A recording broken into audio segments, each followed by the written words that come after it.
فلا أقسم بمواقع النجوم وإنه لقسم لو تعلمون عظيم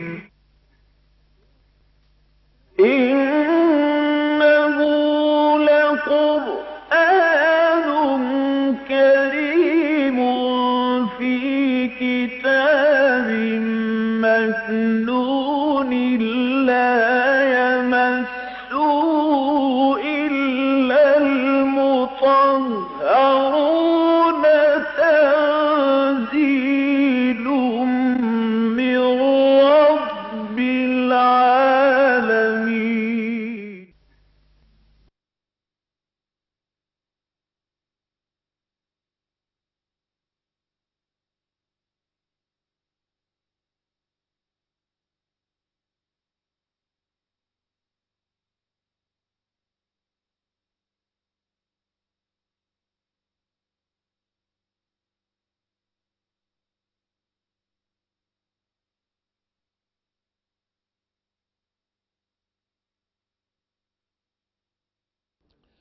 نحمده ونصلي على رسوله الكريم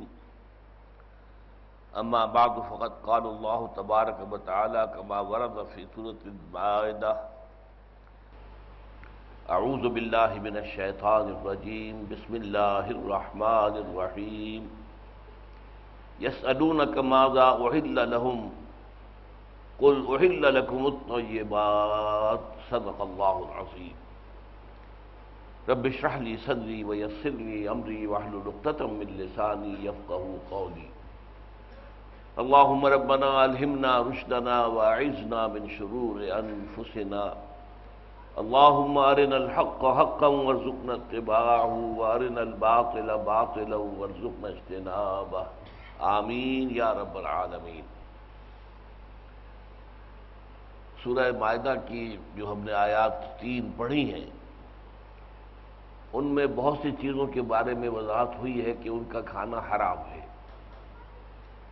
4 چیزوں کا ذکر تو قرآن مجید میں اس سے پہلے بھی سورہ بقرہ میں بھی ہو چکا، سورہ انعام میں بھی، کہ سور کا گوشت حرام ہے، مردار حرام ہے، خون حرام ہے، اور جس جانور کو اللہ کے سوا کسی اور کے نام پر ذبح کیا جائے اس کا گوشت حرام ہے، چاہے وہ جانور جو ہے وہ فی نفس ہی حلال ہو، بکری ہے، بکرا ہے، ذبح کیا گیا ہے اللہ کے نام کے سوا کسی اور کے نام پر۔ تو ان چیزوں کا تو قرآن مجید میں 2 مرتبہ پہلے بیان ہو چکا، تیسری مرتبہ یہاں بھی آیا۔ اس کے علاوہ یہاں پر 2 چیزوں کا اور اضافہ کیا گیا۔ ایک یہ کہ مردار میں 4 چیزیں اور شامل ہیں۔ کوئی جانور ہے جو گلا گھٹنے سے مر گیا ہے، بعض اوقات آپ نے دیکھا ہوگا کوئی بکری ہے بندھی ہوئی ہے کسی رسی کے ساتھ، وہ کیسے ایسا الجھتی ہے اس کے اندر کہ جتنے ہاتھ پاؤں مارتی ہے نکلنے کے لیے وہ، اور اس کی گردن کے گرد جو ہے وہ اس کی بندش سخت ہوتی جاتی ہے اور وہ ہلاک ہو جاتی ہے۔ تو گلا گھٹنے سے مر جانے والا جانور بھی حرام ہو گیا، مردار کی ایک شکل یہ بھی ہے۔ اسی طریقے سے کوئی چوٹ لگی جانور کو اور وہ جو ہے ہلاک ہو گیا، وہ بھی حرام ہے۔ اوپر سے گر کر کوئی جانور مر گیا وہ بھی حرام ہے۔ اسی طرح کسی اور جانور نے اسے سینگ مارا اور سینگ مرنے لگنے سے وہ مر گیا تو وہ بھی حرام ہے۔ تو گویا کہ مردار کی مزید تفصیل جو ہے وہ ان آیات میں آ گئی۔ نمبر 2 جو کہا گیا تھا کہ وہ جانور اس کا گوشت حرام ہے جو اللہ کے سوا کسی اور کے نام پر ذبح کیا جائے، اس میں اضافہ کیا گیا کہ کسی استھان پر کسی بزرگ کی قبر کے پاس لے جا کر جانور ذبح کیا جائے تو چاہے نام اللہ کا لیا گیا ہو لیکن اس جانور کا گوشت بھی حرام ہے، اس لیے کہ وہاں کیوں لے جایا گیا؟ صاحب قبر سے تقرب کے لیے، گویا کہ تقرب جو ہے وہ صاحب قبر کا جو مطلوب ہے اللہ کا نہیں ہے، لہذا چاہے نام اللہ ہی کا لیا ہو لیکن آپ نے ذبح کیا ہے جا کر کسی مزار پر یا اس زمانے میں بتوں کے استھان پر تو وہ بھی حرام ہے۔ اب اس پس منظر میں سوال آ رہا ہے کہ ہمیں یہ بتایا جائے کہ حلال کیا کیا ہے۔ یسألونک ماذا احل لہم، اے نبی یہ آپ سے پوچھتے ہیں کہ حلال کیا کیا گیا ہمارے لیے، حرام کے تو آپ نے تفصیل بتا دی۔ قل احل لکم الطیبات، اے نبی آپ فرما دیجئے کہ تمام پاکیزہ چیزیں حلال کر دی گئی۔ اب یہاں پر ایک بڑا اصولی مسئلہ ہے جو سمجھ لینے کا ہے۔ عام طور پر مذہبی مزاج اور سابقہ مذاہب کے اندر شکل یہ تھی کہ جو چیز ثابت نہ ہو کہ حلال ہے وہ حرام ہے۔ اس سے کیا ہوا کہ حلال کا دائرہ بہت کم ہو گیا اور حرام کا دائرہ بڑھ گیا۔ مثبت طور پر کوئی شے ثابت نہیں کی جا سکتی کہ حلال ہے تو وہ حرام ہے۔ اسلام نے اس کے برعکس قاعدہ دیا ہے، جس شے کی حرمت ثابت نہ ہو وہ حلال ہے، لہذا حرام کا دائرہ محدود ہو گیا اور حلال کا دائرہ جو ہے وسیع ہو گیا۔ تو تمام پاکیزہ چیزیں تمہارے لیے حلال ہیں۔ اب پاکیزہ چیزوں میں کیا کیا شمار ہوگا؟ ایک تو وہ کہ وہ چیزیں جو قرآن مجید کے نصوص اور حدیث نبوی کے نصوص کی روح سے حرام ہیں، ان پر جو قیاس کیا جائے، ان کے ذیل اور ضمن میں جو جانور آئیں گے ان کا گوشت بھی حرام ہو جائے گا۔ دوسرے یہ کہ ایک عام نارمل انسان، اس کے اگر طبیعت اباح کرتی ہے کسی چیز سے، ایک انسان نفاست پسند انسان ہے، اسے کسی گندی چیز سے گھن آتی ہے، تو وہ چیزیں بھی حرام ہوں گی کہ جن چیزوں کے لیے طبیعت کے اندر جو ہے اباح پیدا ہو جائے اور جن سے انسان کو گھن آتی ہے۔ ان دو چیزوں کے علاوہ باقی تمام چیزیں کھانے پینے کی جو ہیں وہ جائز ہیں، حلال ہیں۔ اب اس میں خاص طور پر اب مسئلہ آ رہا ہے شکار کرنے کا جانوروں کے ذریعے سے۔ ہمارے لیے تو یہ بحث اتنی اہم نہیں رہی، اس لیے کہ آج کل اس کا رواج بہت کم ہے۔ عرب میں اس کا رواج چونکہ بہت تھا، وہاں کوئی زراعت نہیں تھی، کوئی نباتات نہیں تھے، تو ان کی جو سورس تھی غذا کی وہ صرف گوشت تھا۔ اس گوشت کے ذریعے سے، یا پھر یہ ہے کہ اونٹ کا، یہ بھیڑ بکری کا دودھ ہے، اونٹ کا اور بھیڑ بکری کا جو ہے وہ گوشت ہے، بس یہی ان کے لیے ذریعہ تھا معاش کا، کھانے کا، خوراک کا۔ اب اس کے علاوہ وہ کیا کرتے تھے؟ شکار کرتے تھے۔ اب صحرا کے اندر جانور تو ہوتے ہیں، خرگوش ہوتے ہیں، گوہ ان کہاں کا ایک جانور ہے، اسی طریقے سے کہیں ہرن ہو، نیل گائے ہو، تو جانور ہوتے ہیں، انہیں شکار کرنا، اور یہ وہاں کا ایک بہت بڑا ذریعہ تھا خوراک حاصل کرنے کا۔ آج کل تو یہ ہے کہ شکار کرنا جو ہے وہ ایک فن کے طور پر، ایک کھیل کے طور پر، ایک دلچسپی کے طور پر، ایک ہابی کے طور پر بھی ہوتا ہے، لیکن وہاں اصل میں شکار کا مقصد یہ نہیں ہوتا تھا۔ شکار سے مطلوب اور مقصود کیا تھا؟ غذا حاصل کرنا، اور اس کے لیے ذریعے کیا تھے؟ ان کے پاس بندوقیں تو نہیں تھیں جن سے کہ شکار کریں، تیر اگرچہ موجود تھے، لیکن تیر کا بھی معاملہ یہ ہے کہ ذرا سا اگر وہ ہدف سے ہٹ گیا تو چلا گیا، بیکار ہو گیا، جانور بھاگ جائے گا۔ صحیح نشانے پر اس کا لگنا آسان کام تو نہیں ہے، کیونکہ تیر کو تو چلتی ہوئی ہوا بھی موڑ سکتی ہے۔ تو ان کے پاس جو ذریعہ تھا بہت اہم، وہ جانور سدھائے جاتے تھے۔ کتے ہیں، یہ تو ہمارے معاشرے میں بھی ہے، کتوں کو سدھایا جاتا ہے کہ وہ شکار کریں۔ اسی طریقے سے وہ چیتے رکھتے تھے اور چیتوں کو سدھاتے تھے کہ وہ بھی شکار پکڑ کر دونوں دیں۔ تو یہ دو چیزیں جتنا جانوروں میں سے باز اور شکرا انہیں رکھتے تھے، ان کے ذریعے سے شکار کرتے تھے۔ تو ان کے شکار کے ضمن میں اب سوال پیدا ہوتا تھا کہ اس کی حلت و حرمت کیا ہوگی۔ آپ نے کتا چھوڑا کسی شکار پر، اس کتے نے جا کر اسے پکڑا اور کھا بھی لیا اس میں سے کچھ، تو اب آیا وہ جائز رہے گا یا ناجائز ہو جائے گا؟ اچھا، آپ نے کوئی شکار کے اوپر کسی چیتے کو چھوڑا یا باز کو یا شکرے کو چھوڑا، اور اس نے شکار جو کیا وہ آپ کے وہاں پہنچنے سے پہلے شکار مر گیا، تو جائز ہوگا یا حرام ہوگا؟ یہ بہت سے سوالات تھے جن کا جواب اب یہاں دیا جا رہا ہے۔ یسألونک ماذا احل لہم قل احل لکم الطیبات فما علمتم من الجوارح مکلبین تعلمونہن مما علمکم اللہ، اور جو تم سکھاتے ہو شکاری جانوروں کو، انہیں دوڑانے کے لیے، شکار حاصل کرنے کے لیے، اور تم انہیں سکھاتے ہو اس میں سے جو اللہ نے تمہیں سکھایا، یعنی سدھانا، کتے کو سدھایا جائے، یہ نہ ہو کہ وہ جا کر شکار پکڑے تو وہ اپنا شکار سمجھ کر خود ہی اس کو کھانا شروع کر دے، یا اس طرح چیتے کو سدھایا جائے جو شکار کو پکڑ کر روکے رکھے، اسی طرح باز کو یا شکرے کو سدھایا جائے کہ وہ جانور جو بھی اس نے پرندہ کو پکڑا ہے اسے روکے رکھے اپنے پاس، اسے کھانا شروع نہ کر دے۔ تو یہ جو تمہیں اللہ نے تعلیم دی ہے، تمہارے اندر جو صلاحیت رکھی ہے کہ تم جانوروں کو سدھا لیتے ہو، تو اس کی وجہ سے اللہ تعالیٰ نے تمہارے اندر یہ تمہارے لیے رزق کا یہ ایک ذریعہ پیدا کر دیا ہے۔ وما علمتم من الجوارح، جوارح جمع ہے جارحہ، جرح کہتے ہیں کسی کو زخم لگا دینا، تو والجروحات قصاص، زخموں کا بھی بدلہ ہوتا ہے۔ اسی طریقے سے جو جانور جو ہیں وہ شکار کرنے والے انہیں جوارح کہا گیا، مکلبینہ دوڑانے کے لیے ان کو، یہ کلب سے بنا ہے کتے سے، جیسے کتے کو دوڑاتے ہیں کہ وہ خرگوش کو پکڑ رہا ہے یا گوہ کو پکڑ رہا ہے، اور تم ان کو سکھاتے ہو، تعلمونہم مما علمکم اللہ، تم سکھاتے ہو انہیں یعنی سدھاتے ہو اس میں سے کہ جو اللہ نے تمہیں سکھایا ہے۔ فَكُلُوا مِمَّا أَمْسَكْنَا عَلَيْهِمْ، تو کھاؤ ان چیزوں میں سے کہ جنہیں وہ روک کر رکھے تمہارے لیے۔ کتے کو آپ نے چھوڑا، اس نے خرگوش کو پکڑا اور روکے رکھا، تو چاہے وہ خرگوش مر بھی جائے وہ جائز رہے گا۔ اس میں ابھی آپ کو تفصیل عرض کر دوں گا۔ شکار کا گوشت حلال ہوگا 4 شرطیں پوری ہونے پر، اور ایک اضافی شرط جو ہے وہ امام ابو حنیفہ عائد کرتے ہیں۔ پہلے تو یہ کہ شکار کے اوپر باقاعدہ جو ہے کسی جانور کو چھوڑا جائے، اشارہ کر کے کہ وہ پکڑو اس کو، جاؤ بھاگو دوڑو۔ نمبر 2 یہ کہ وہ جانور سدھایا ہوا ہونا چاہیے، یہ نہیں کہ عام کتے کو آپ نے کہا اور اس کو دوڑا دیا، وہ سدھایا ہوا جانور ہو۔ اور سدھائے ہونے کی نشانی کیا ہے، ثبوت کیا ہے؟ ایک تو ثبوت یہ ہے کہ وہ جانور تمہارے لیے روک کر رکھے، خود کھائے نہیں۔ اگر خود کھانا شروع کر دے تو اس کا مطلب ہے اس نے شکار اپنے لیے کیا، آپ کے لیے نہیں کیا۔ اسی طریقے سے باز یا شکرا جو ہے اس کے سدھائے ہونے کی علامت کیا ہے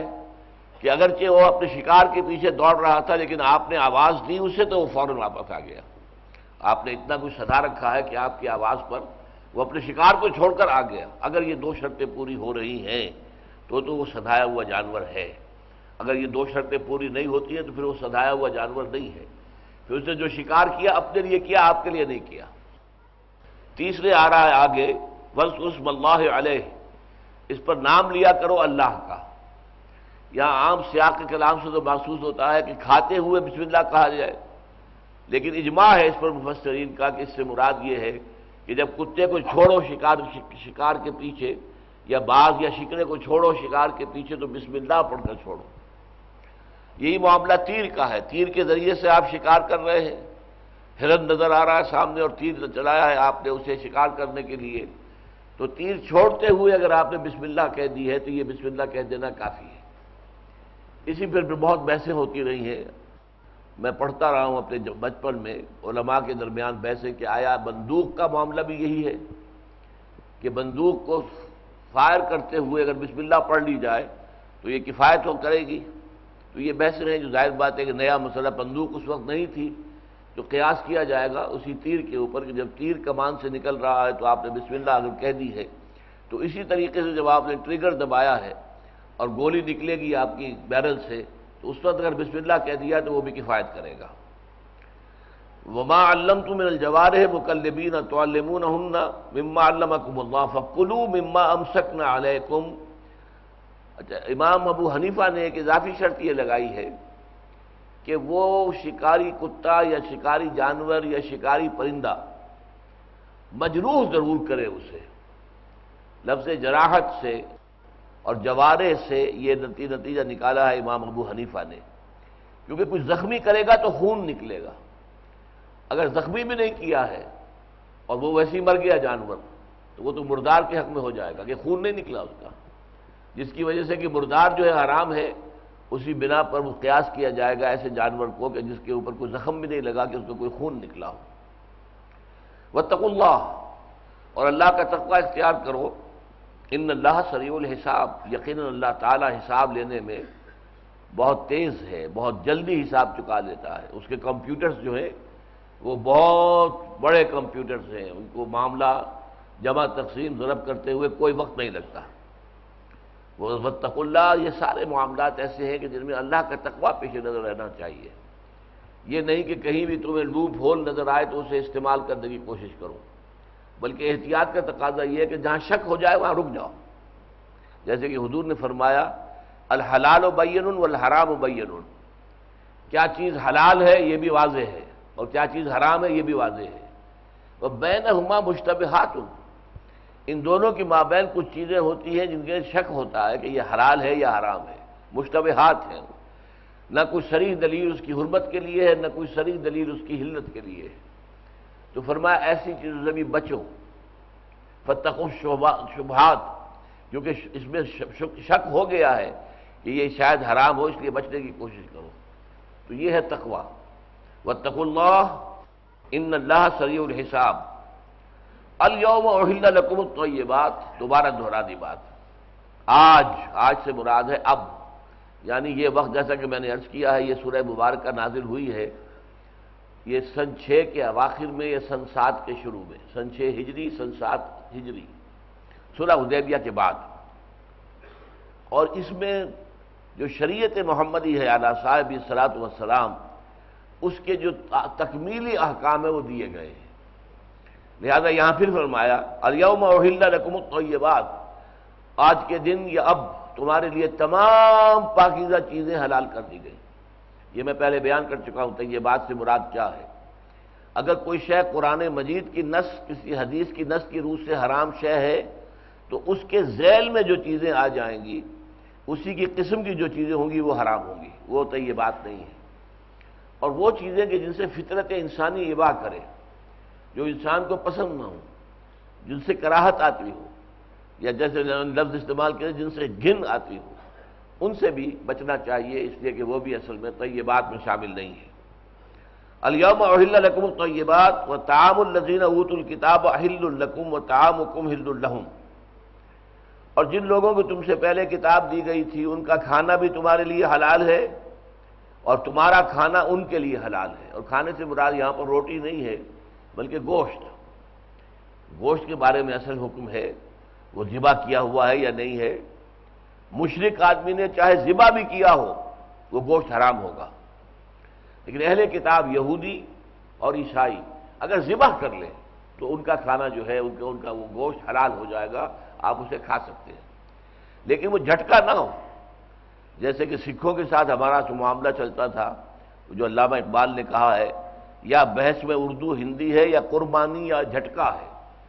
قربانی میں ذبح کرتے ہوئے گردن کے صرف یہ نرم حصے جو ہے کاٹے جاتے ہیں تاکہ جو بڑی وینز ہیں، بڑی شریانیں ہیں وہ کٹ جائیں اور میکسیمم بلڈ جو ہے وہ جسم میں سے نکل جائے۔ اور اگر آپ نے ایک ہی وار سے گردن اڑا دی تو وہ حرام مغز کا تعلق دماغ کے ساتھ کٹ گیا، اس کے نتیجے میں وہ اب تشنج پیدا نہیں ہوگا، پٹھوں کے اندر مسلز کے اندر وہ تشنج پیدا نہیں ہوگا کہ جس سے کہ سارا خون جو ہے وہ نچڑ جائے، نکل جائے۔ تو یہ فرق ہے جھٹکا، اور آپ کو معلوم ہے کہ یورپ میں اکثر و بیشتر یہی ہوتا ہے، جھٹکے سے جو چیزیں ہیں وہی گوشت ان کا جو ہے وہ چاہے بیف ہو اور چاہے وہ مٹن ہو، کچھ بھی ہو، وہ جھٹکے کے ذریعے سے اور مرغی کی گردن بروڑی جاتی ہے۔ تو یہ چیزیں حرام ہیں، چاہے وہ یہودیوں کی ہوں یا عیسائیوں کی ہوں۔ لیکن یہودیہ اور عیسائی نے اگر ذبح کیا ہے، یعنی گردن کے صرف نرم حصوں کو کاٹا ہے، باقی ریڑھ کی ہڈی جو ہے وہ برقرار رہی اپنی جگہ پر، تاکہ وہ جو اسپائنل کارڈ اس کے اندر ہے، حرام مغز، اس کا دماغ کے ساتھ رشتہ قائم رہے اور تشدد پیدا ہو۔ جیسے کہ آپ دیکھتے ہیں جب ذبح کرتے ہیں جانور کو عید الاضحیٰ کے دن، تو پھر جانور جو ہے وہ ہاتھ پاؤں مارتا ہے بری طرح، اس کے اندر تشنج پیدا ہوتا ہے، اس سے خون جو ہے وہ ٹیشوز کے اندر سے نکل کر اور وہ باہر آ جاتا ہے، باہر نکل جاتا ہے۔ اور خون چونکہ فی نفس ہی حرام ہے، لہذا اگر خون جسم کے اندر رہ گیا ہے تو گویا کہ اس نے اس پورے گوشت کو حرام کر دیا۔ جیسے کہ مردار، جیسے کہ فرمایا کہ اوپر سے کوئی جانور گرا اور مر گیا، اس کا خون نہیں نکلا، لہذا وہ حرام ہے۔ تو اسی طریقے سے یہاں فرمایا کہ الیوم احل لکم الطیبات وطعام الذین اوتوا الکتاب حل لکم وطعامکم حل لہم، تمہارا کھانا، تمہارا گوشت، تمہارا ذبح کردہ گوشت اگر یہودی کھائیں، عیسائی کھائیں تو ان کے لیے جائز، اور ان کا ذبح کردہ اگر کوئی جانور ہے، کسی عیسائی کا ہے یا کسی یہودی کا ہے، یہودی گوشت جو ہے پورے یورپ میں، امریکہ کے اندر کوشر کے نام سے، کوشر میٹ، وہ ذبح ہوتا ہے۔ اور ہمیں بھی، جبکہ ابھی مسلمان کم تھے وہاں یورپ میں یا امریکہ میں، تو ان کے لیے بھی ہدایت یہی تھی کہ مسلمان علماء جو ہیں وہ کہتے تھے کہ آپ کوشر میٹ جو ہے وہ کھا سکتے ہیں یہودیوں کا، کیونکہ وہ ذبح کرتے ہیں۔ وہ بہت سے معاملات میں ہمارے ساتھ بہت قریب ہیں شریعت کے اعتبار سے، ویسے وہ ہمارے بدترین دشمن ہیں، حضور سے کے بدترین دشمن ہیں، لیکن شریعت کے اعتبار سے تو ہمارے بہت نزدیک ہے وہ۔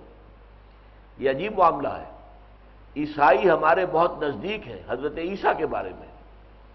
ہم بھی حضرت عیسیٰ کو بڑی محترم شخصیت سمجھتے ہیں، وہ بھی سمجھتے ہیں، البتہ انہوں نے غلو کیا، خدا کا بیٹا بنا دیا۔ ہمارے نزدیک وہ اللہ کے نبی ہیں اور بڑے رسول ہیں، بڑے درجے کے رسول ہیں۔ پھر یہ کہ ان کے معجزے عیسائی بھی مانتے ہیں، ہم بھی مانتے ہیں، عظیم معجزات انہیں دیے گئے۔ پھر ان کا بن باپ کے پیدا ہونا عیسائی بھی مانتے ہیں، ہم بھی مانتے ہیں۔ پھر ان کا آسمان پر زندہ چلے جانا عیسائی بھی مانتے ہیں، ہم بھی مانتے ہیں۔ پھر ان کا دوبارہ زمین پر نازل ہونا وہ بھی مانتے ہیں، ہم بھی مانتے ہیں۔ تو حضرت مسیح کی ذات کے بارے میں ہم بہت پورے طریقے سے، سوائے ایک چیز کے کہ وہ سمجھتے ہیں کہ حضرت مسیح علیہ السلام سولی پر چڑھائے گئے، وہاں ان کی موت واقع ہو گئی، پھر انہیں وہاں سے اتار کر جو ہے وہ ایک غار پہ رکھ دیا گیا، وہاں وہ تیسرے دن زندہ ہو کر اور پھر وہ آسمان پر اٹھا لیے گئے۔ ہمارے نزدیک وہ سولی دیے ہی نہیں گئے، ان کی جگہ کوئی اور شخص جو ہے ان کی شکل کی مشابہت بنا دی گئی اس شخص کی۔ اور یہ معلوم ہوتا ہے انجیل برنباس کی جو انجیل ہے اس سے، ایونجیلیم برنابے، کہ جس شخص نے حواریین میں سے غداری کی تھی اور مخبری کر کے حضرت عیسیٰ کو گرفتار کرایا تھا، اسی کی شکل حضرت عیسیٰ کے مشابہ بنا دی گئی، چنانچہ وہی پکڑا گیا ہے اور وہی سولی دیا گیا۔ تو یہی بات قرین قیاس معلوم ہوتی ہے، اگرچہ قرآن مجید میں یا کسی حدیث مرفوع کے اندر یہ مضمون موجود نہیں ہے،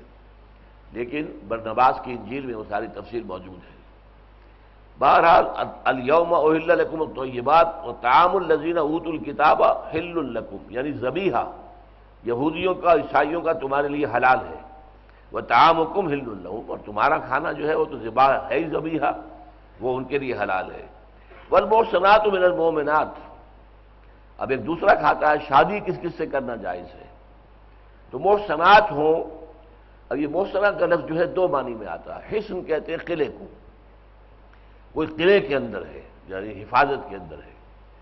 تو ایک محصنات وہ ہیں کہ جو خاندان والی ہیں، اونچے خاندان والی ہیں، شرفاء میں سے ہیں، انہیں خاندان کی ایک پروٹیکشن حاصل ہوتی ہے، انہیں کوئی لاج بھی رکھنی ہوتی ہے اپنے خاندان کے نام کی، کوئی ایسی حرکت نہ کر بیٹھوں کہ میری خاندان کی عزت کو جو ہے بٹا لگ جائے۔ ایک وہ محسنات شمار ہوتی ہیں خاندان والی، شرفاء کے گھرانوں والی خواتین، اور ایک وہ محسنات شمار ہوتی ہیں کہ جو کسی کے نکاح میں ہیں، وہ قید نکاح اسی لیے لفظ ہم استعمال کرتے ہیں، جیسے قلعے میں کسی کو قید کر دیا گیا ہو، تو اسی طریقے سے نکاح کے قلعے کے اندر کوئی خاتون قید ہو گئی ہے، اس کی عزت و عفت کا محافظ اب شوہر ہے، شوہر کو حفاظت کرنی ہے اس کی عزت کی اور اس کی عفت کی اور عصمت کی۔ تو ان دونوں معنی میں لفظ محسنات آیا ہے، اس کا آگے اس پہ بحث ہے، وہ بات بیان کروں گا۔ والمحسنات من المؤمنات، اہل ایمان میں سے جو محسنات ہیں، والمحسنات من الذین اوتوا الکتاب من قبلکم، اور ان لوگوں کی بھی محسنات جنہیں کتاب دی گئی تھی تم سے پہلے۔ ویسے تو اندازہ یہ ہوتا ہے کہ دنیا میں ہر مذہب جو ہے اس کو یقیناً کوئی نہ کوئی کتاب دی گئی ہوگی، اس لیے کہ تمام مذاہب جو ہیں وہ جڑ تو ان کی ایک ہی ہے، ایک ہی مذہب سے نکلے ہیں، بعد میں ان میں تغیر و تبدل ہوتا چلا گیا اور شکلیں بدلتی چلی گئیں، تحریف ہوتی چلی گئی، تو ان کا نقشہ بدل گیا۔ لیکن قرآن مجید جنہیں اہل کتاب قرار دیتا ہے وہ صرف دو ہیں، اور وہ ہیں یہودی اور عیسائی،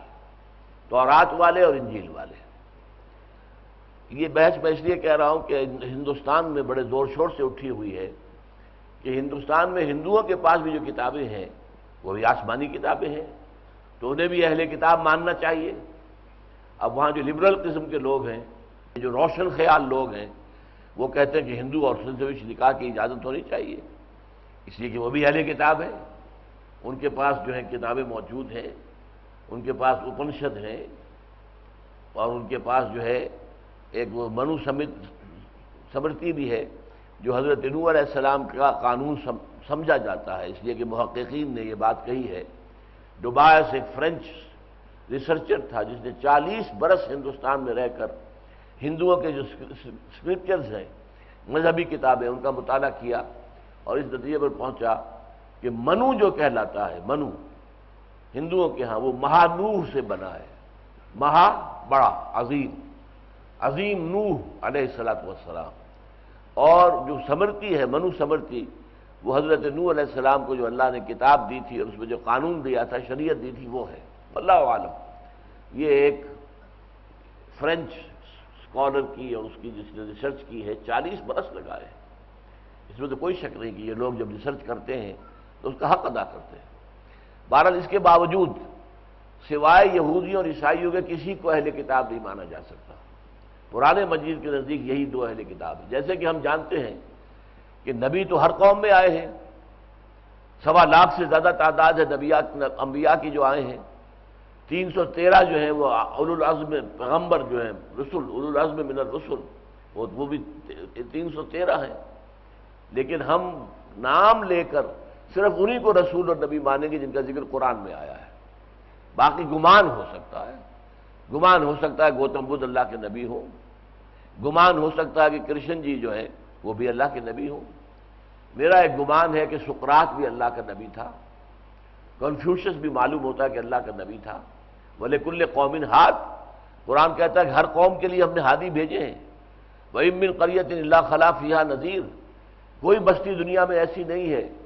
کہ جس میں ہم نے کسی ڈرانے والے کو، خبردار کرنے والے کو نہ بھیجا ہو۔ تو معلوم ہوا کہ انبیاء تو بہت ہیں، لیکن ہم تعین کے ساتھ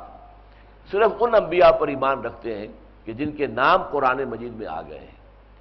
اس طرح تعین کے ساتھ ہم صرف ان کو اہل کتاب مانیں گے جن کو قرآن نے اہل کتاب قرار دیا ہے،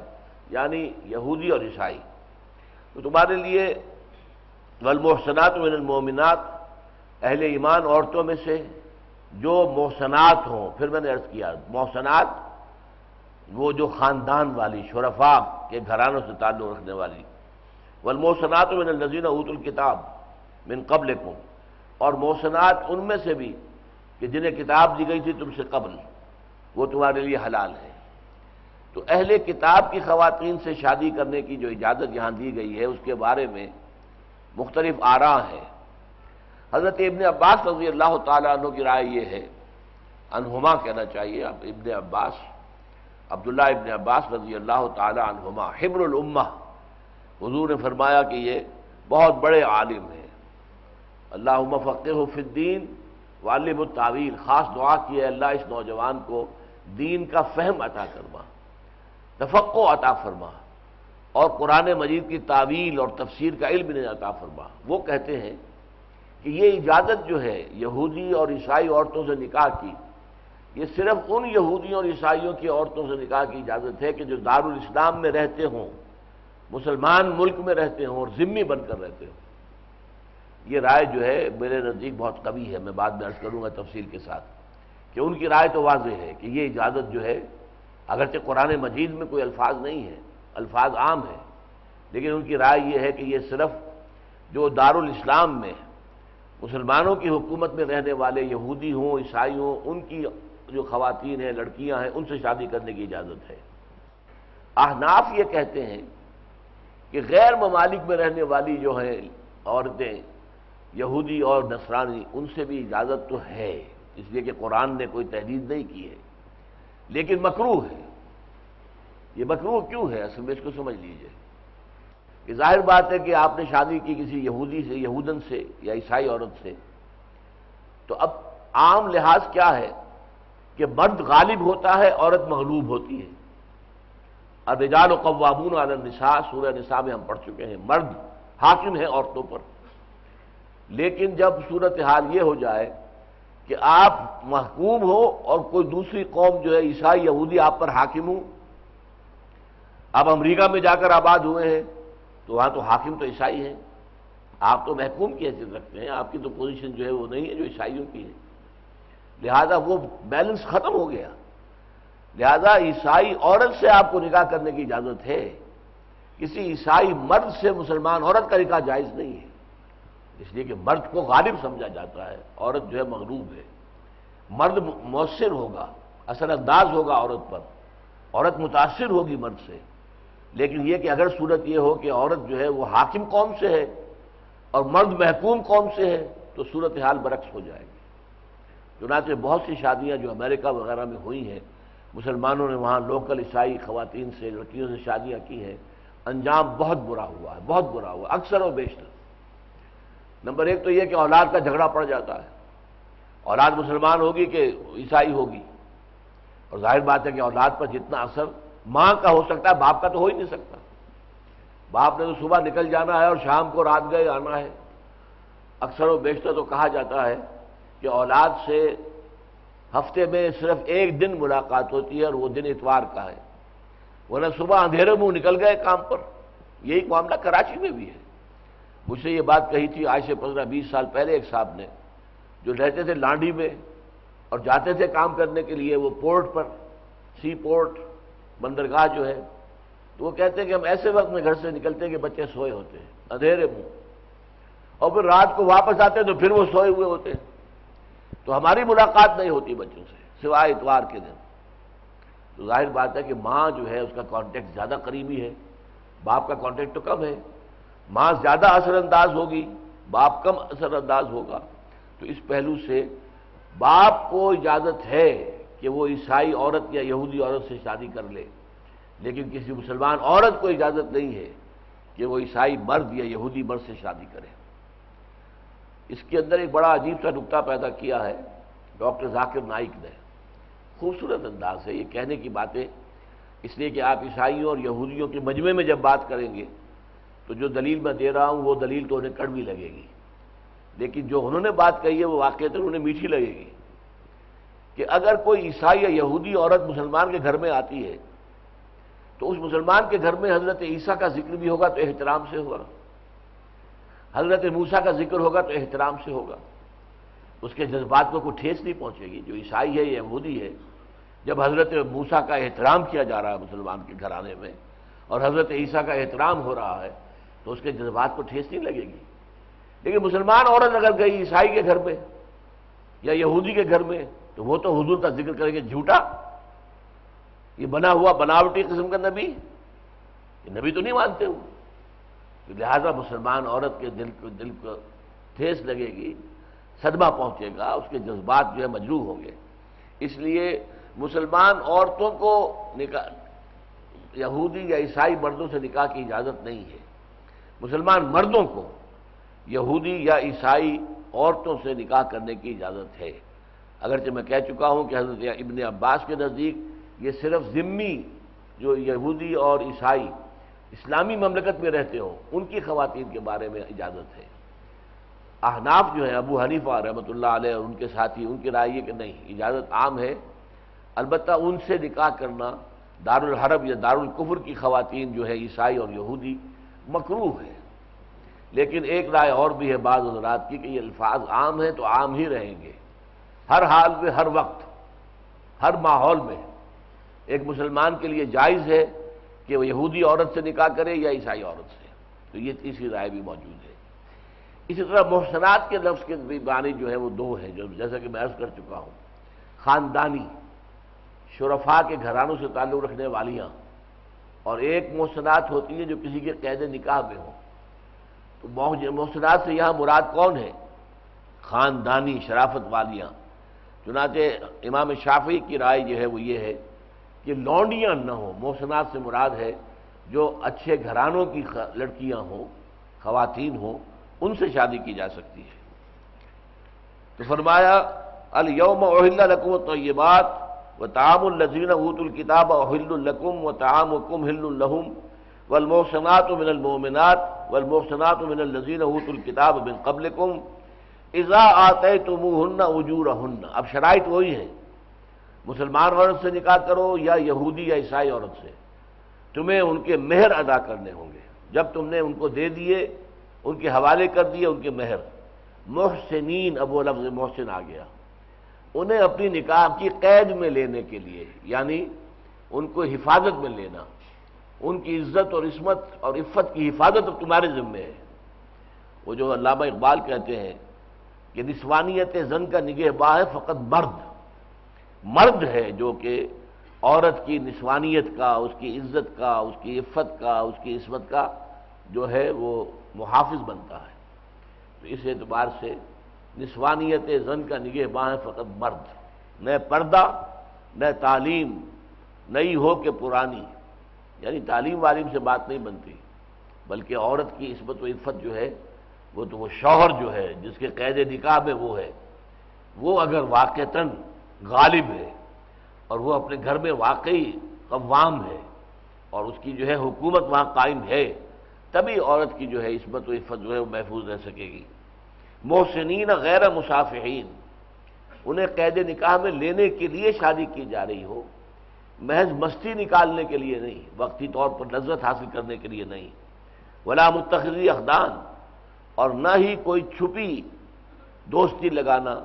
چھپی یاریاں کر لینا، یہ بھی اجازت نہیں ہے۔ یعنی 4 شرطیں ہو گئیں کہ نکاح کے اندر جبکہ پہلے مہر ادا کیا جائے، نمبر 1،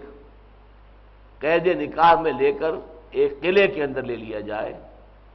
اور صرف وقتی طور پر شہوت رانی مقصود نہ ہو، اور یہ علل اعلان کام ہو، یہ چھپی اور خفیہ طور پر کوئی آشنائی کا معاملہ نہ ہو۔ یہ 4 شرطیں پوری ہو جائیں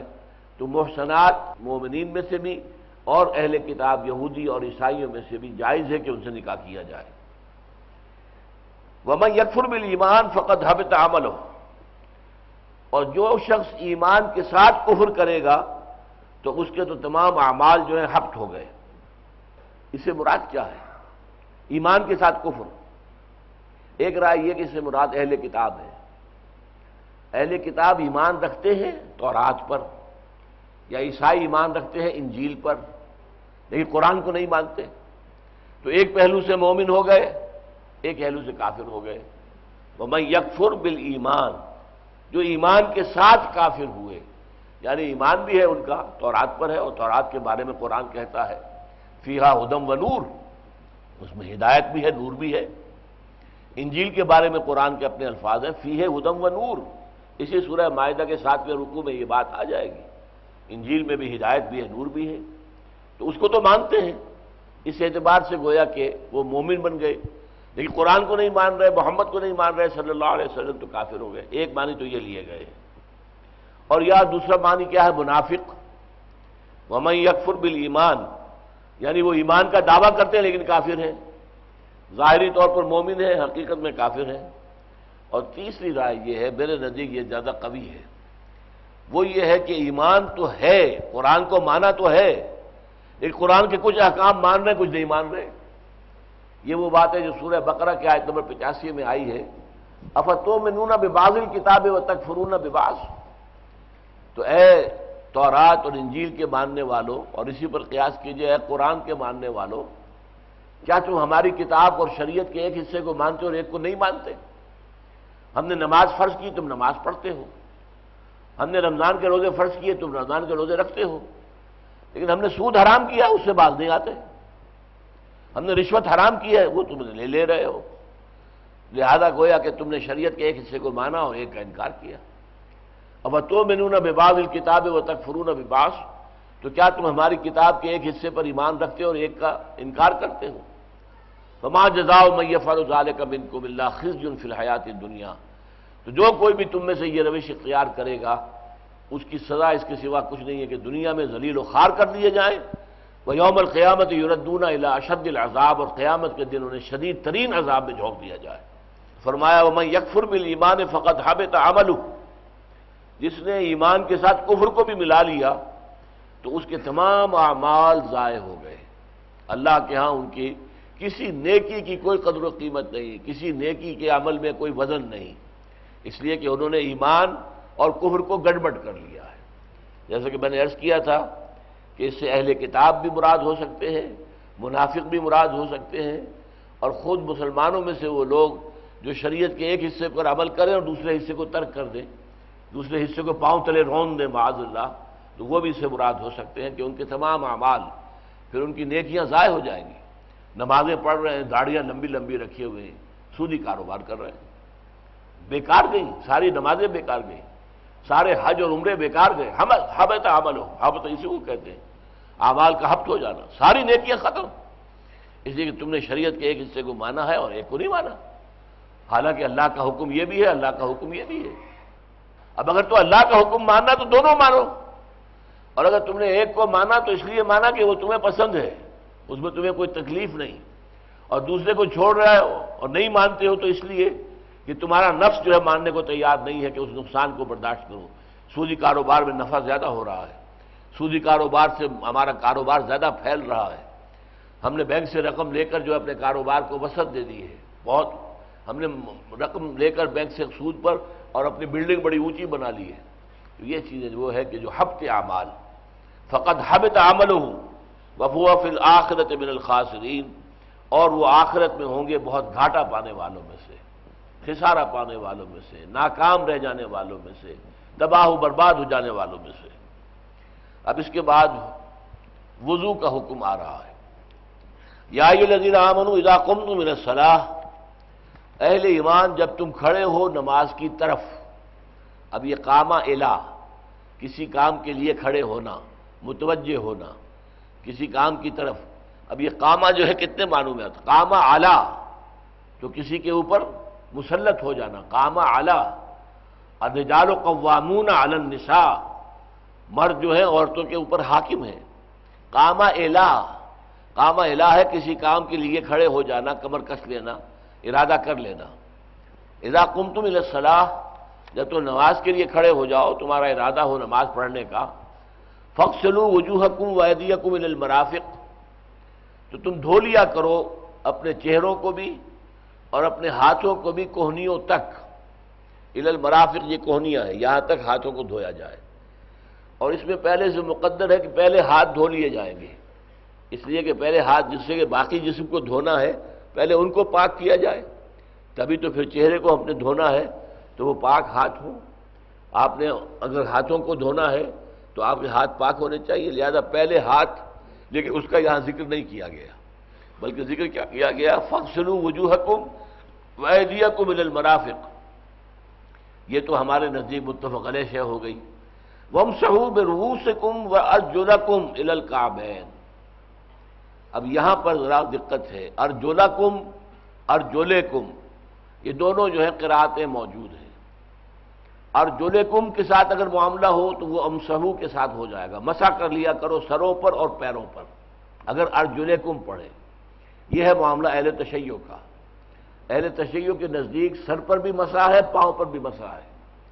نہ سر کو دھونے کی ضرورت ہے اور نہ پاؤں کو دھونے کی ضرورت ہے، اس لیے کہ لفظ جو ہے ارجلکم، ارجلکم کی بجائے وہ ارجلکم پڑھتے ہیں۔ وامسحوا برؤوسکم، حرف جار با جو ہے اس کا اثر ہو رہا ہے رؤوس پر بھی، سروں پر۔ وامسحوا برؤوسکم وارجلکم، اگر ارجلکم پڑھا جائے۔ ہمارے مصحف میں یہ ہے ارجلکم، ارجلکم ہے تو پھر یہ مفعول جو تھے فاغسلوا کے مفعول وجوہ اور ہاتھ ان کے ساتھ آ گیا،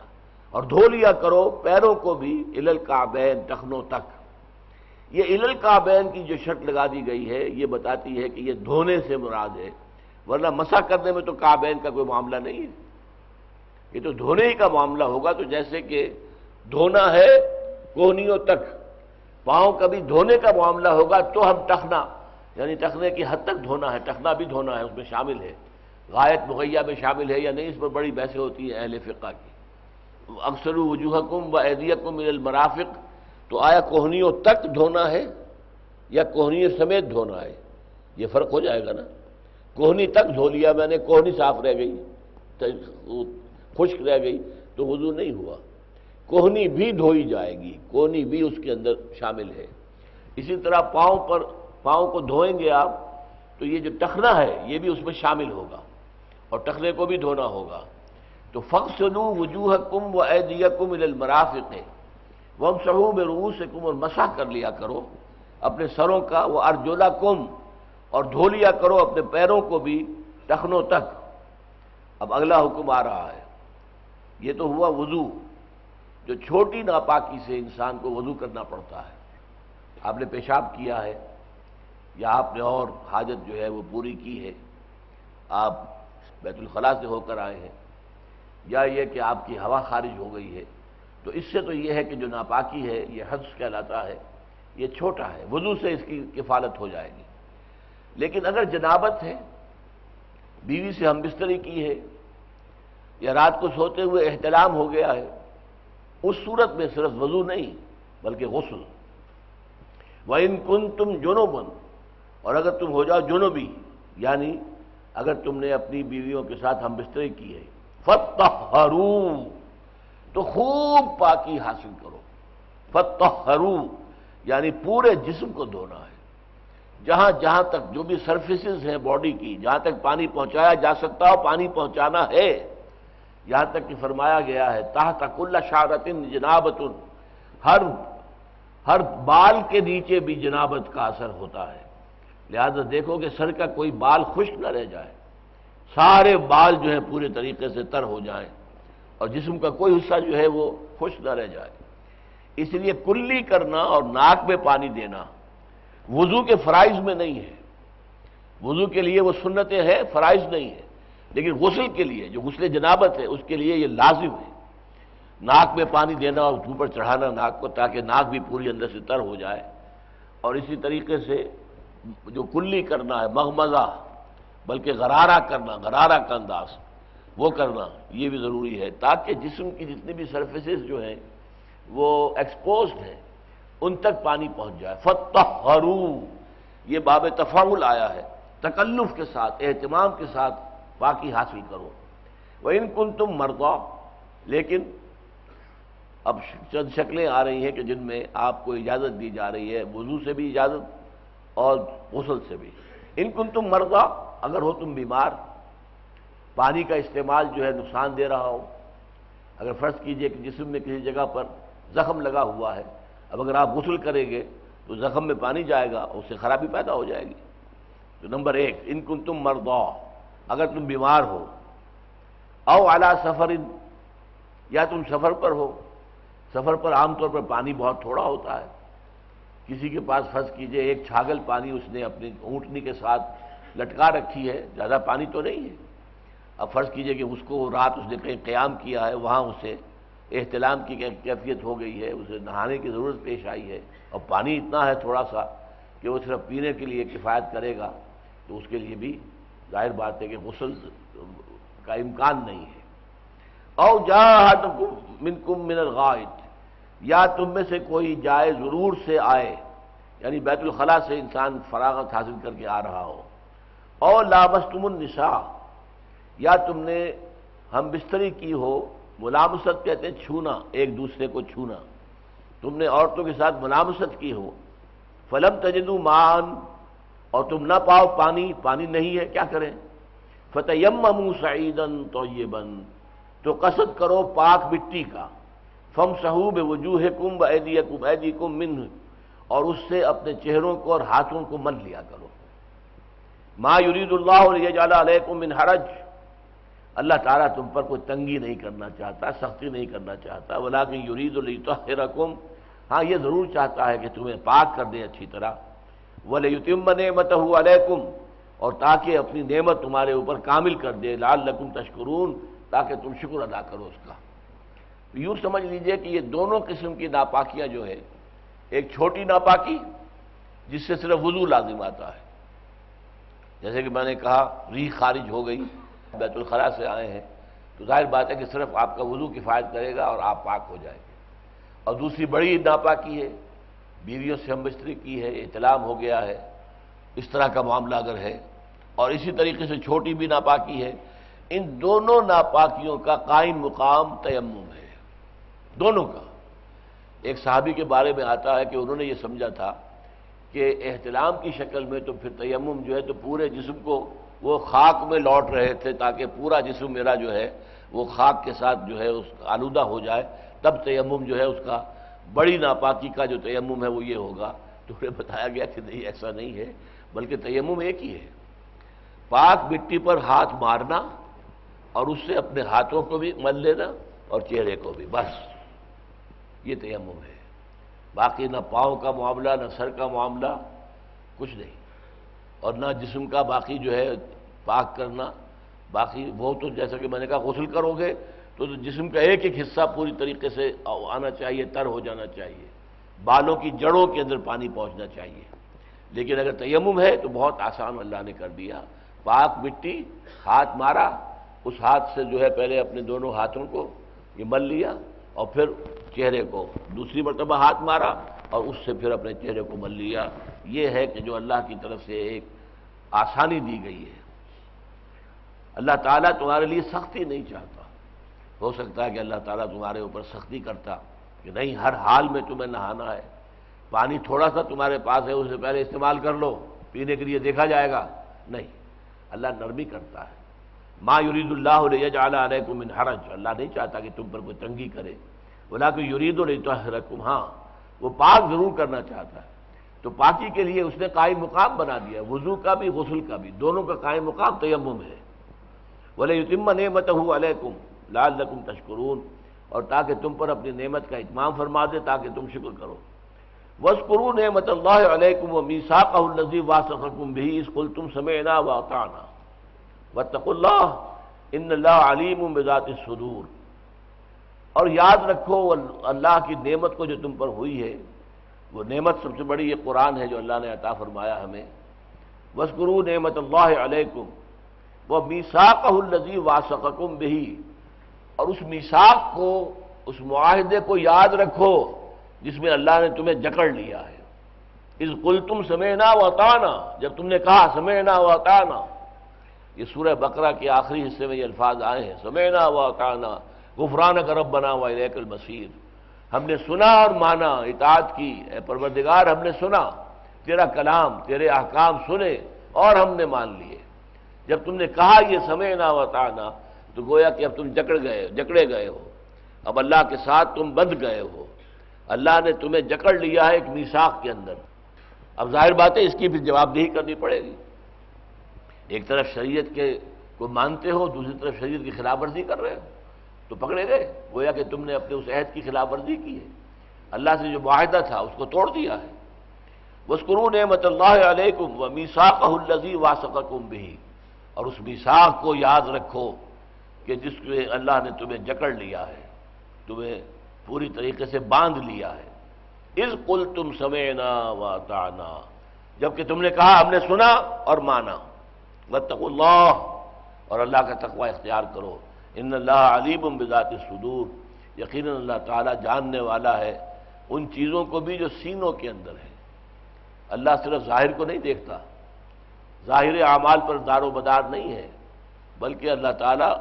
ان اللہ لا ينظر الى صورکم ولا الى اموالکم ولکن ينظر الى قلوبکم واعمالکم، اللہ تمہاری صورتوں کو نہیں دیکھتا کہ کون بہت خوبصورت ہے کون بدصورت ہے، اللہ نہیں، اس کی کوئی پرواہ نہیں، اللہ نے بنایا اس کو بھی اس کو بھی، اس کی بنیاد پہ کوئی اس کی جواب دہی نہیں ہے کہ تم بدصورت کیوں پیدا ہو گئے، اس کی کوئی جواب دہی اس پر نہیں ہے۔ تو اللہ تعالیٰ تمہاری نہ صورتوں کو دیکھتا ہے نہ تمہارے مال کو دیکھتا ہے، وہ تمہارے دلوں کو دیکھتا ہے، دلوں میں کیا ہے، دل میں ایمان ہے کہ نہیں، نور یقین ہے کہ نہیں۔ یقین پیدا کرے ناداں یقین سے ہاتھ آتی ہے، وہ درویشی کے جس کے سامنے جھکتی ہے فغفوری، وہ یقین ہے یا نہیں دل میں، ایمان سے منور ہے یا نہیں یہ قلب، اللہ یہ دیکھتا ہے اور تمہارے اعمال کو دیکھتا ہے۔ لہذا یہ معاملہ ہے کہ اللہ تعالیٰ جو ہے وہ علیم بذات الصدور ہے، تمہاری نیت کو وہ دیکھتا ہے۔ چنانچہ ایک حدیث جس کا کہ اکثر محدثین نے اپنے جو مجموعے مرتب کیے ان میں شروع میں وہ حدیث لائے ہیں، انما الاعمال بالنیات، نیکیوں کا دار و مدار نیت پر ہے۔ انما الاعمال بالنیات وانما لکل امرئ ما نویٰ، اور ہر انسان کو وہی کچھ ملے گا جس کی کہ اس نے نیت کی تھی۔ فمن کانت ہجرتہ الی اللہ ورسولہ فہجرتہ الی اللہ ورسولہ، جس شخص کی ہجرت ہے اللہ اور اس کے رسول کی طرف، اللہ اور اس کے رسول کے حکم کی وجہ سے ہجرت کر رہا ہے، مکے کی رہائش چھوڑ کر مدینے جا رہا ہے، تو اس کی ہجرت اللہ اور اس کے رسول ہی کے حساب میں شمار ہوگی۔ ومن کانت ہجرتہ الی دنیا یصیبھا، اور جس کی ہجرت ہے دنیا حاصل کرنے کے لیے، جو دنیا مل جائے، میں اس کی مثال دیا کرتا ہوں، فرض کیجئے کوئی مسلمان صحابی جیسے کہ حضرت خباب تھے رضی اللہ تعالی عنہ، وہ لوہار تھے، لوگ اپنے کام ان سے کراتے تھے، ان کو اجرت ملتی تھی۔ اب یہ کہ مسلمان سب کے سب ہجرت کر کے چلے گئے، کفار ان سے کام کراتے نہیں تھے، لہذا اب ان کے لیے دوبر ہو گیا معاملہ، کیا کریں؟ اب مجبوراً فرض کیجئے یہ معاملہ ایسا ہے نہیں، یہ واقعہ نہیں میں بیان کر رہا، بلکہ میں مثال دے رہا ہوں۔ فرض کیجئے کہ حضرت خباب بن الارت نے جب یہ دیکھا کہ میرے تو گاہک سارے چلے گئے، تو اب میں یہاں بیٹھا کیا کروں گا؟ پھر وہ بھی جا رہے ہیں مدینے، لیکن ان کی نیت اصل میں ہجرت کی نہیں ہے، بلکہ یہ تو اس لیے گئے کہ ان کے گاہک چلے گئے، ان میں دنیا کی کمانے کا ایک ذریعہ جو ہے وہ ختم ہو گیا، لہذا یہ گئے ہیں۔ یا فرمایا اب امراتی ینکحوہا، یا کوئی ہجرت کر رہا ہے کسی خاتون کے لیے، عورت کے لیے جس سے نکاح کا خواہش مند ہے، کسی سے نکاح کی خواہش مند تھے کوئی صاحب فرض کیجئے، اور وہ خاتون جو ہے ہجرت کر کے چلی گئی مدینے، اب یہ بھی کچے دھاگے سے بدے چلے جا رہے ہیں، تو یہ بھی اس خاتون کے لیے ہجرت کر رہے ہیں، بظاہر تو عمل وہی ہے، اللہ اور اس کے رسول کے لیے ہجرت کی ہے، اس نے بھی مکے کی رہائش چھوڑی اور مدینے میں آ گیا۔ جس نے دنیا حاصل کرنے کی ہجرت کی، ظاہر بات اس کا بھی عمل یہی ہے کہ مکے کو چھوڑا، خیر بات کہا، مدینے میں آ گیا۔ جس نے کسی خاتون سے نکاح کے لیے ہجرت کی، اس کا بھی عمل تو یہی ہے کہ اس نے مکے کو خیر بات کہا، مدینے میں آ گیا، تو ظاہر تو اعمال میں سب مہاجر ہیں۔ تو فرمایا من کانت ہجرتہ الی اللہ ورسولہ فہجرتہ الی اللہ ورسولہ، جس کسی کی ہجرت اللہ اور اس کے رسول کی طرف ہے تو اس کی ہجرت تو اللہ اور اس کے رسول کے حساب ہی میں شمار ہوگی۔ ومن کانت ہجرتہ لدنیا یصیبھا، اور جس کی ہجرت اس لیے تھی کہ دنیا کو حاصل کر لے، اس کی معاش جو ہے اس کے لیے یہاں پر اب دائرہ تنگ ہو گیا ہے، اس لیے وہ جا رہا ہے تاکہ وہاں پر معاش کا ایک کھلا میدان اسے مل جائے۔ اب امراتی ینکحوہا، یا کسی عورت کے لیے ہجرت کر رہا ہے کہ اس سے شادی کرنا چاہتا ہے۔ چنانچہ یہ مشہور بھی ہے کہ ایک صحابی کا نام تھا، انہیں لوگ پکارتے تھے یہی کہہ کر مہاجر و ام قیس، کہ یہ مہاجر جو ہے یہ ام قیس کے مہاجر ہیں، ام قیس سے نکاح کے لیے انہوں نے ہجرت کی ہے۔ تو یہ ان کے ہاں ایک صاحب کے بارے میں یہ الفاظ کہے بھی جاتے تھے۔ تو فرمایا فہجرتہ الی ما ہاجر الیہ، تو اس کی ہجرت شمار ہوگی انہی کے حساب میں جن کے لیے اس نے ہجرت کی ہے۔ تو یہ ہے اصل میں وہ اللہ تعالیٰ ان اللہ علیم بذات الصدور، اللہ تمہاری نیتوں سے واقف ہے۔ تم واقعتاً شریعت پر کاربند رہنا چاہتے ہو، اس میں فرض کیجئے کہ غلطی ہو گئی، آپ نے کسی حرام کو حلال سمجھ لیا لیکن دیانتاً سمجھا، لہذا غلطی کو اللہ معاف فرما دے گا۔ بلکہ میں یہاں تک کہا کرتا ہوں کہ ایک شخص سور کا گوشت کھا رہا ہے، کوئی سالن ہے، سور کی بوٹیاں ہیں، اسے یہ گمان ہے کہ یہ بکری کا ہے، تو اس پر تو کوئی گناہ نہیں ہوگا، اس نے تو بکری کا گوشت ہی کھایا ہے۔ تو اس حوالے سے نیت پر سارا دار و مدار ہوگا کہ جس شخص نے سور کا گوشت سمجھ کر بکری کا گوشت کھایا، اس نے سور ہی کا کھایا۔ تو اسی طریقے سے تمام معاملات، خاص طور پر جو نیکیاں ہیں، ان کا دار و مدار جو ہے وہ انسان کی نیتوں پر ہے۔ انما الاعمال بالنیات، یہ مسلم شریف کی روایت ہے، حضرت عمر رضی اللہ تعالیٰ عنہ سے مروی ہے، انما الاعمال بالنیات وانما لکل امرئ ما نوى فمن كانت هجرته الى الله ورسوله فهجرته الى الله ورسوله ومن كانت هجرته لدنيا يصيبها او امرأة ينكحها فهجرته الى ما هاجر اليه۔ اللہ تعالی ہمیں صحیح نیتوں کے ساتھ صحیح اعمال کرنے کی توفیق عطا فرمائے۔ اللہ تعالی نے جن چیزوں کو حرام کر دیا ہے انہیں حرام ہی سمجھنے اور ان سے مجتنب رہنے کی توفیق عطا فرمائے، اور جن چیزوں کو حلال قرار دیا ہے ان سے کما حق ہو استفادہ کرنے کی توفیق عطا فرمائے۔ اقول قولی ھذا واستغفر اللہ لی ولکم ولسائر المسلمین والمسلمات۔